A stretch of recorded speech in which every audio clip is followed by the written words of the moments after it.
मेघनाद की मृत्यु के बाद सुलोचना का क्या हुआ।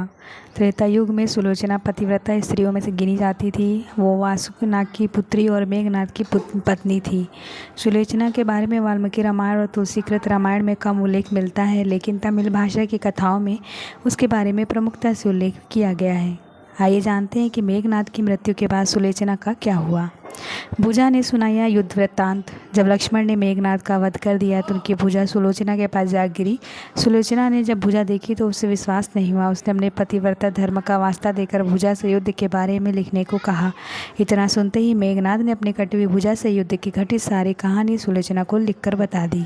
इसके बाद सुलोचना रावण के पास पहुंची और सती होने की इच्छा जाहिर की। सुलोचना ने रावण से कहा कि उसे अपने पति का कटा हुआ सिर चाहिए, क्योंकि उसके बिना वह सती नहीं हो सकती।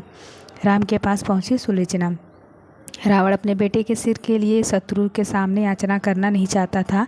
उसने सुलोचना को स्वयं श्री राम के पास जाकर मेघनाद का मस्तक लेने आने को कहा। लंकापति की आज्ञा से सुलोचना श्री राम की कुटिया में पहुंची।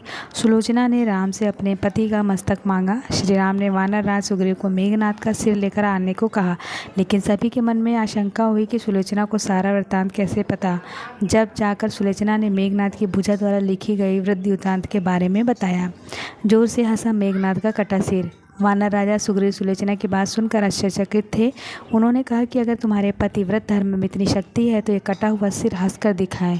सुलोचना ने मेघनाद के मस्तिष्क को अपने पतिव्रत धर्म का हवाला देकर सबके सामने हंसने के लिए कहा। फिर क्या था, मेघनाद का कटा सिर फिर सबके सामने जोर जोर से हंसने लगा।